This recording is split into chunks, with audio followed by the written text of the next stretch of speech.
This week's Nifty Gifties and F5 Live is proudly powered by the Microsoft Store. Whether you're looking for a new laptop, a tablet, desperately seeking an Xbox, or a whole lot more, you can get them at the Microsoft Store. And remember that current students, faculty, parents, and active military can save up to 10% off almost everything. To learn more about the discount and to browse the products that are available, you can go to f5live.tv/Microsoft. Hello, Internet. Sorry for the interruption. I just want to let you know we're doing an audience survey to get to know you better, what you like, what you don't, what we might need to change. It's completely free. It takes about 60 seconds. If you go to PLUGHITZlive.com/audience and fill out the survey, you'll be entered for one of 2 CES prize packs with bags and shirts and a whole lot more. Again, it takes 60 seconds, PLUGHITZlive.com/audience. And now, back to the show. Unrelated, I've been making that joke about the Xbox for a while. It looks like the Series X is possibly going to be in stock long-term here soon. Yeah, it looks like supplies are... They're going to screw up my joke, but it's good for gamers. Yeah, I don't think that one... in my experience, it seems like people have been able to get Series X. It's not been nearly as hard as getting a PS5. The S has been easy to get. The X has still been a challenge-ish, and the PlayStation has been cross your fingers and hope. Yeah, I have a former colleague, Matt Swider, who basically made his bones tweeting about PS5 restockings. He actually, he was doing it for Tech Radar. He did so well at that, he decided he was going to start his own business.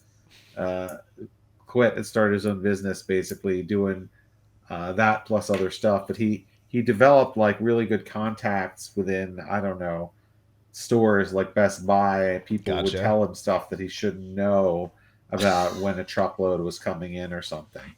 Understood. Well, that helps when you're trying to do that, isn't it? Yeah. Well, anyway, you and I have had a lot of conversations. Previous hosts, we've had conversations dating back many years about some of the issues with cloud-powered things. One of them is that sometimes they just get shut off with or without warning. And last weekend, one of those happened without warning. Insteon, which was one of the kind of original connected home platforms. There was X10, which was not quite connected home, but kind of ran over the power line. Insteon added its own kind of proprietary 900 megahertz communication. They pioneered the wireless repeating in connected devices. Last weekend, Insteon's connected devices stopped functioning. Obviously, the first thought must be the cloud integration. So if you went to their website and went to the status checker page, it said, all's good, no worries. No. Definitely not that. As it turns out, the company shut down without letting customers know, without any kind of warning, without any kind of messaging even on their website. For days. Between the time that devices stopped working and the company finally acknowledged what was happening, let's see, their Twitter went dark and stopped responding to customer questions. Their forums on their website went dark. Their app obviously stopped functioning. Connected devices stopped functioning. And then the weird things happened.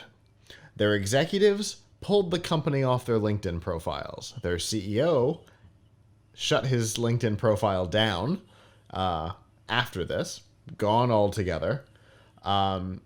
Finally, they admitted, gone. They're hoping to come back. It says, Dear Insteon community, in 2017, after many successful years, Smart Labs found itself in financial difficulties and the path forward was unclear. that year, Smart Labs took in additional capital and brought in new management to turn the situation around. They do not mention, by the way, the company that made the purchase, who the CEO owned. So this capital management company bought Smart Labs. The capital management company installed their founder as CEO, and he's the one whose LinkedIn profile is gone. Skipping ahead, although incredibly difficult, we hope the Insteon community understands the tireless efforts by all the employees to serve our customers and deeply apologize to the community. So the in-between bits is that they've been trying to sell the company again for several months. It fell apart in March. It fell apart a month ago. So they knew what was coming. They knew a shutdown was coming, and they went, we don't need to let anybody know. We don't need to have a transition path. We don't have to have documentation. No worries. We won't open source the software. We're just going to disappear. That sucks. Yeah, it does. So this really leads to a few recurring issues. This is a great example of Ooh, bless you. Excuse me. Sorry. What I would call well, I'm supposedly negative, so I can sneeze periodically. Don't worry, Scott. You will catch it. Excellent. Anyway, you two live viewers. Anyway, so and if you do, it's not because of him. That I mean, the internet's not that good. Right. So anyway, what I was going to say is, this really, I mean, we've talked, I think, a little bit before about right to repair, and e-waste. And this is a great example of e-waste being created, and whether there should be a right to, I don't know, a right to use, right? Because there's a lot of devices.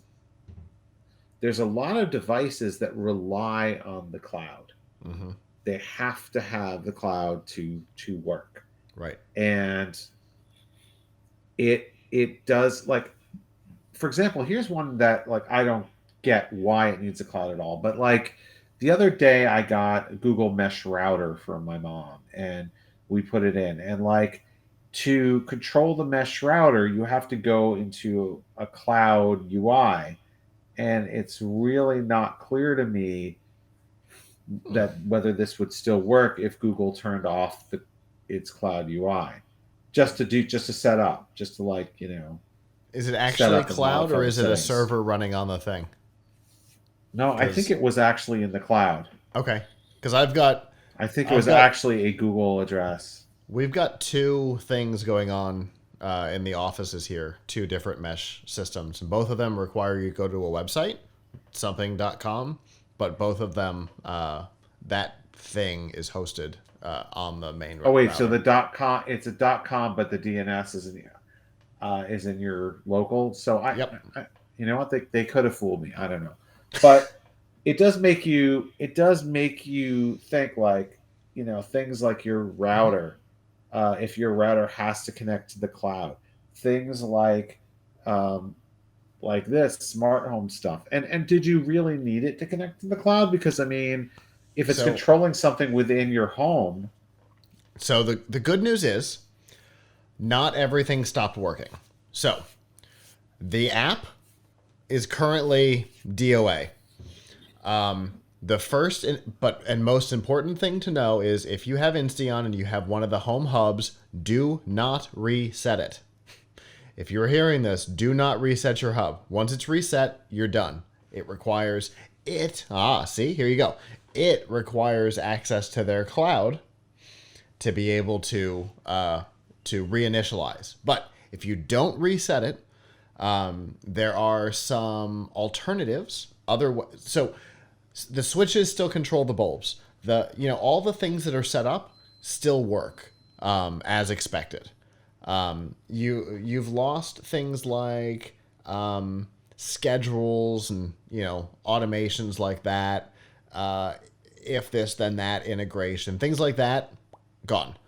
But your internal things, if you flip a switch, it'll still turn your bulb on and off. So at least there's that. We have links to two different open source products that both are able to compensate for the lack of the the the cloud. One is called Home Assistant, and one is called OpenHab. Both of them support Insteon because Insteon has had a pretty open API.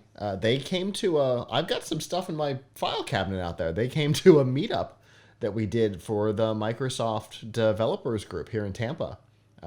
One of their engineers actually traveled here to give a talk on how to program for Insteon. So they've been pretty open about it for a long time, which is at least good in this case, which means that there's ways to bypass and give yourself a second life. But if it was somebody like, I don't know, Apple, right? They're not open about anything. That's the whole Epic Games lawsuit, right? They're not open about anything. If they shut things down, investment gone, e-waste created. Right. I mean, it's a lot of people's money being thrown out. I mean, like a lot of these things you don't need, you don't want to replace every 5 years or whatever. So, and I also want to point out, I'm not convinced that just because, okay, so here's a company that went out of business, but that doesn't necessarily mean that if you buy something that's made by Samsung or Right. Microsoft or Google, Oh, certainly that not Microsoft. that they are going to support it in perpetuity, even though the company will continue to exist. Is like, I mean, we don't expect Microsoft to go out of business anytime soon. We don't No, expect Google to go out of business anytime soon. but But I expect they both of still those kill companies. products. I expect both of those companies to release things and then pull the plug out, pull the rug out from under them fairly quickly. For example, Yeah, the Cortana home speakers.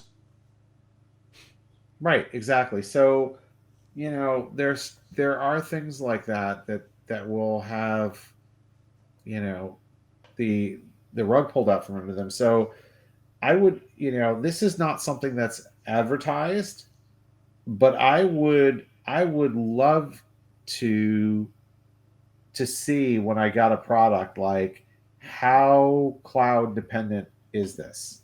Yeah, Like it's a great idea. I would love to get like some kind of a report or something like, what do you need to hit our servers for? Now the problem is companies don't want to share this information. They want you to behave as if what you buy will always work, Mm-hmm. and they want you to behave or just not care. And of course, they never want to admit that there's a possibility that they could either drop support for the product, or just end up dropping support because they don't exist anymore. So, I mean, this applies not only to smart home stuff, but to such a wide variety of things. Smart watch, uh, Mm-hmm. robot kits for kids, Yeah. even some video games and video game systems. Some. Uh, So many.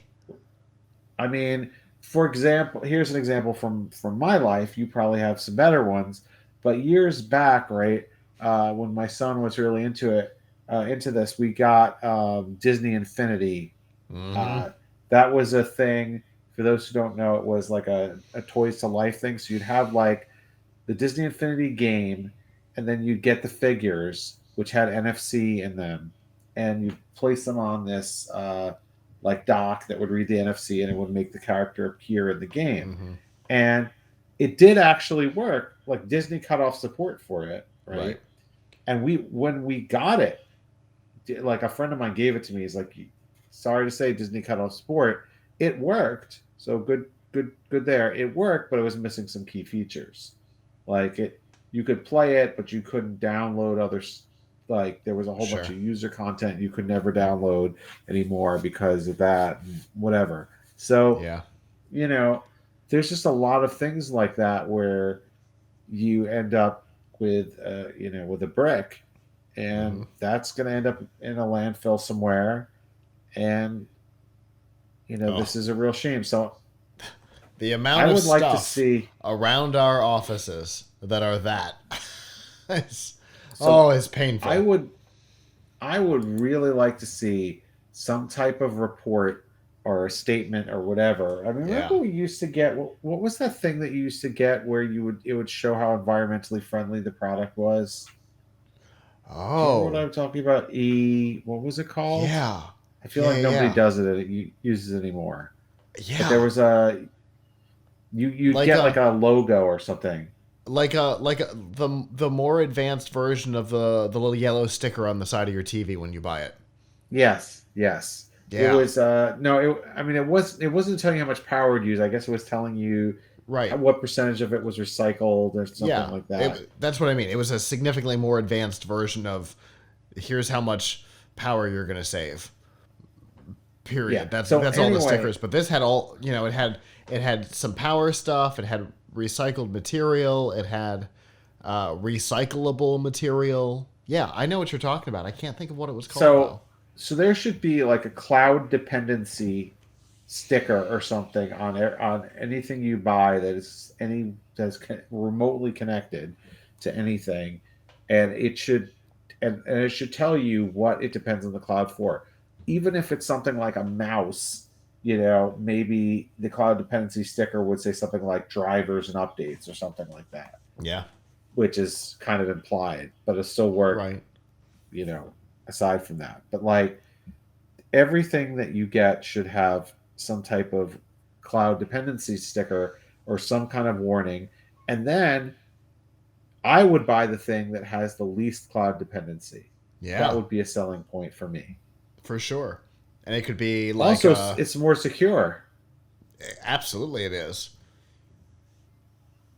Yeah. It's Interesting. I am not going to find a domain and start this organization tonight. That is the commitment I'm making. I can't make the commitment that I'm not going to do it tomorrow, but the commitment that I'm making right now is that I'm not going to create an organization before midnight. Uh, but yeah, I mean that would be a great thing. It could have essentially like maybe a 5 point traffic light type thing, and right. then you could, I don't know, scan a QR code and it would take you to the full report or something like that on all the things that are cloud dependent. Yeah, that's a really interesting idea. Yeah, and unfortunately, you don't get a lot of, that information's not easy to come by. It's not regularly disclosed. And Right. sometimes, like you said, like we were talking about with the router, it's not clear. It's not clear to me what would happen to my Google routers if Google cut off support from them. Mm-hmm. Or God forbid, screwed up and forgot to renew their domain name, which they have absolutely done before. So, who knows? There's lots of things that are not even like actively aggressive, like terminating support for a product. There are things that are potentially, passively aggressive, like forgetting to renew a domain, and then your device checks for an update and downloads something malicious because somebody else owns the domain. Right? There's all kinds of things like that. Yeah. That's all of that is interesting. Yeah. So that's one of those things you got to keep an eye out for is cloud dependency on stuff. You're talking about Disney Infinity. I famously committed to never spend money on a mobile game ever again after EA shut down Playfish and screwed us out of SimCity Social. So I I totally get it. I have been on this kind of weird relationship with the cloud in products for a while, so I definitely get it. We'll see. I don't think Insteon's coming back. That's my guess. Also, by the way, since the parent company is what has shut down. If you have Nokia branded home devices, also don't reset your home hub. They make the same product. It's their products with the Nokia name on them. So I would also recommend not shutting down that hub or resetting it because of the same problem. My guess is the Insteon stuff will work for you as well. Anyway, just a PSA. We've got links at plughitslive.com/theupstream, so definitely go check it out. Hello, YouTube. Thanks for watching, and I hope you enjoyed this episode of F5 Live Refreshing Technology. If you did, please subscribe to the channel down below, and of course hit the notification bell because we know that subscriptions don't mean much on YouTube anymore. If you've got topics that you'd like us to talk about in the future, please comment them down below. And if you'd like to not follow us on YouTube, there's lots of ways that you can follow along with our content by going to plughitslive.com/subscribe. There you'll see all of our shows and all of the ways that you can watch, listen, and follow along.